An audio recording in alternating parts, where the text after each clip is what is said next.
Alors je pense qu'on est tous d'accord, Shigaraki, c'est devenu le grand boss. Mesdames et messieurs, ici Chaz sur la chaîne secondaire Serial Chaz le Phénix, donc des vidéos un petit peu moins travaillées, mais on parle de My Hero Academia saison 6, épisode 5, Destruction Massive, un épisode qui porte énormément bien son nom, étant donné que, en fait, tu peux résumer l'épisode comme ça, hein. Shigaraki a cassé le sol, il t'a pété le plancher, et oui, il a été juste incroyable lors de cet épisode. Et bien entendu, il y a d'autres intrigues qui vont s'ajouter à ça, avec le sauvetage de Hawks par Tokoyami.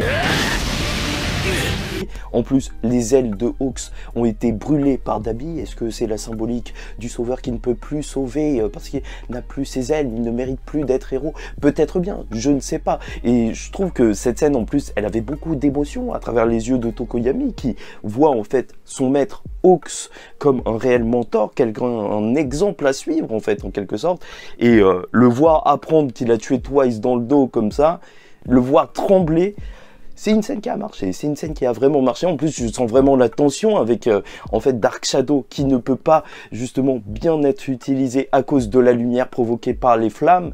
Et en fait, tu te rends compte qu'ils ont la même faiblesse, Hawks et Tokoyami. Étrangement, les flammes, les deux, bah c'est pas bon pour eux. Et c'est assez cool de voir qu'ils ont la même faiblesse alors que ça provient pas de la même cause.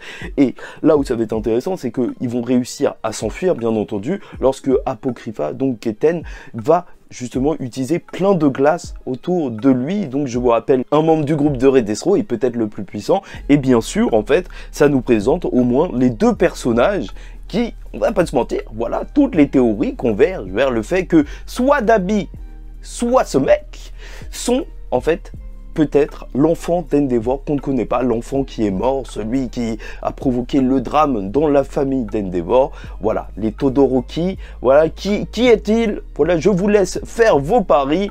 Et bien sûr, en plus, il y a eu des rajouts au niveau de l'animation, et c'est ça que je trouve cool, parce qu'une équipe de héros supplémentaires va arriver pour combattre les Nomu, même Grande Torino. Quel magnifique retour, tu vois, exploser le cerveau d'un Nomu, et tu vois que à plusieurs, par contre, il gère beaucoup mieux la menace. Mais déjà, je tenais à vous dire que franchement, l'animation, elle était magnifique, hein. Endeavor qui protège Mirko avec ce Nomu féminin, c'était juste des bonbons pour les yeux.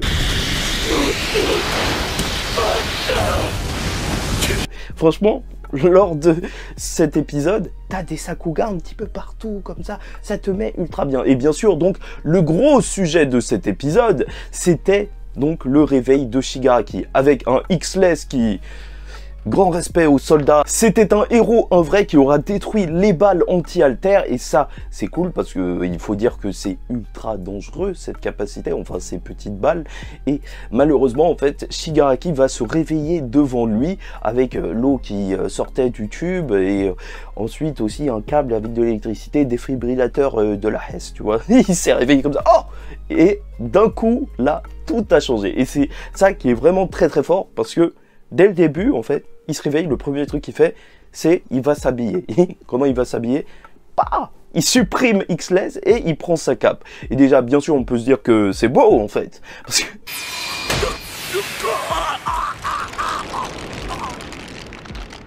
X-Less est un vrai héros, comme Mirio qui disait que justement il portait une cape pour l'entourer autour d'enfants qui avaient peur. Voilà, ça y est, il a fait la même chose. Shigaraki a sa petite cape maintenant et la destruction qui a suivi, c'est juste magnifique. Franchement, en fait, cet épisode, en fait, il adapte à peu près le nombre de chapitres qu'on a d'habitude. En ce moment, on est à 4 chapitres adaptés, et c'est normal parce qu'il y a beaucoup d'options. Et là, en fait, c'est 3 chapitres, et plus quelques scènes qui ont été coupées, des scènes coupées que j'ai trouvées très bien vues. Justement, en ce début de saison, je trouvais que les rajouts, justement, du centre de commandement, qui est en train de vérifier, en fait, sur tous les champs de bataille comment ça avance, parce que normalement, il n'y avait pas ça sur le manga, c'était... Voilà, utile pour une transition, mais c'était pas si impactant que ça. Sauf que là, voir ça dans l'épisode, en fait, je suis content qu'il l'ait rajouté, parce que quand tu vois toutes les caméras se couper, ah mais vraiment, ça fait monter la tension aussi. Mais voilà, ça fait qu'au niveau du rythme, dans l'épisode, t'es happé par un seul truc, t'as qu'un seul truc en tête, c'est l'explosion de toute la ville de Jakku, de l'hôpital. Et tu te rends compte que ça va très très loin. Et je trouve que en plus c'est super bien animé et c'est là où même c'est supérieur au manga, même au niveau du rythme. Parce que quand tu lis le manga, en fait, voilà, c'était découpé en 2 parties, l'explosion de toute la ville. Et ça faisait une coupe un petit peu bizarre, parce que voilà, tu lis 2 chapitres de suite où la ville elle est juste en train d'être détruite. Là, t'as tout ça, certes, dans un seul épisode, ça fait que l'épisode, bah, il ne raconte quasiment que ça, mais c'est magnifique en fait, c'est prenant. Genre tu te dis que Shigaraki, vraiment... C'est quoi cette menace de malade mental? Ça va être impossible de gérer le problème Shigaraki. Parce que voir tous les héros qui sont en train de courir dans tous les sens avec les scènes rajoutées. D'ailleurs, voilà un petit peu plus de scènes même de jeunes qui évacuent les gens dans la ville et tout. Koda qui était en train d'évacuer les animaux, ça j'ai beaucoup aimé, même si c'était dans le manga. C'est magnifique, tu vois, c'est mignon, j'aime beaucoup. Et bien sûr, en fait, il y a des choses qui ont été enlevées aussi, parce que, en fait, normalement, il y a des fausses morts. Tu vois, tu crois qu'il y a quelqu'un qui va mourir à cause de Shigaraki, et après ça coupe, et tu les retrouves à la fin. Et je trouve que le studio d'animation, Bones a eu raison, en fait, de pas montrer les fausses morts qu'il y avait dans le manga, où tu savais pas si les gens allaient mourir à cause de Shigaraki, à cause de sa destruction. Certes, ça enlève justement de la tension. Comme avec l'héroïne, avec les pattes de chat, normalement, dans le manga, tu la vois devant la destruction de Shigaraki, et après, on voit rien, donc on peut se dire qu'elle est morte. Mais là, tu vois bien que normalement, elle va bien, et tant mieux. Parce que dans le manga, ça faisait un petit peu pétard mouillé, alors que là, au moins, tu sais que elle va pas mourir à cause de ça, mais tu vois quand même la destruction, et c'est là que malgré tout, en fait, t'es obligé de dire que la CGI, ça aide bien, en fait, pour quelque chose de cette ampleur, ils étaient obligés, et c'est sûr que, en fait, ça rend bien de voir un truc aussi énorme. Tu vois qu'il y a plein de mini-scènes qui sont juste magnifiques, en fait. Voir les héros courir comme ça, sous tension, pendant juste un épisode, c'est n'importe quoi. En fait, c'est vraiment l'épisode reveal Shigaraki, le grand boss. C'est ça. Tout l'épisode, tu vois tout le monde courir. Crust, le grand héros, celui qui faisait des boucliers, qui a terminé en dust, donc la poussière, en sauvant Aizawa. En plus, l'OST quand la ville est en pleine dégradation, c'est juste fou. L'épisode s'appelle Destruction Massive, et franchement, il porte tellement bien son titre.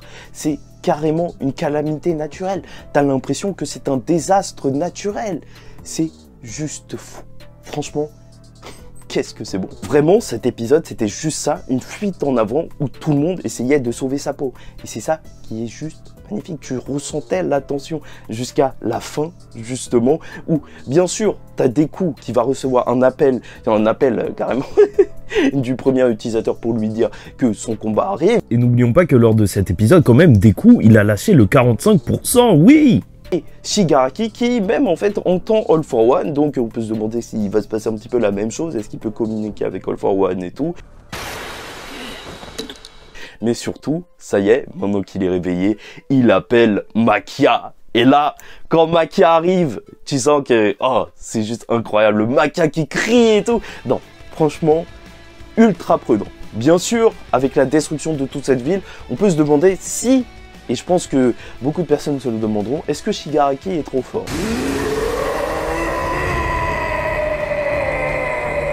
D'ailleurs, n'hésitez pas à liker ou disliker la vidéo si ça ne vous a pas plu, commentez, donnez-moi votre avis en commentaire et même abonnez-vous, pourquoi pas. Et bien sûr, en fait, c'est une échelle tellement atteinte en termes de destruction dans le monde de My Hero Academia, parce que vraiment, même, je te pose la question, voilà, juste 2 secondes, est-ce que tu imagines All for One détruire autant en un seul coup? Franchement, moi, je sais pas. Je sais pas du tout, même, je pense pas. Je pense que Shigaraki, en fait, il est vraiment un autre level et c'est ça qui fait un petit peu peur, même si tu vois qu'il y a des échappatoires, vu que tout le monde volait pour échapper à cette capacité, alors c'est vrai que ça peut être assez inquiétant. Et d'ailleurs, c'est là où c'est sympa de regarder l'épisode avec des animes only. Mon petit frère, justement, je lui parlais, il me disait, il est pas un petit peu trop fort, on dirait limite que c'est Pain. Et en fait, cet argument, il m'a rassuré. En fait, j'ai compris totalement l'inverse. Et c'est vrai que si Pain a pu faire ça, peut-être qu'en réalité, c'est assez gérable pour un Shigaraki. Et je le trouve plus si abusé que ça. Bon, en fait, peut-être que c'est moi qui abuse, parce que voilà, le truc, c'est que dans My Hero Academia, on n'a jamais eu des échelles aussi grandes de puissance. Alors que dans Naruto, on pouvait retrouver quand même des grenouilles vraiment géantes et tout. Là, quand même, ça reste assez particulier. Enfin bref, dans tous les cas, la menace est présente. Et ça n'augure absolument rien de bon pour les personnages, mais pour nous, ça va juste être parfait. Les grands combats arrivent et on n'est pas prêt.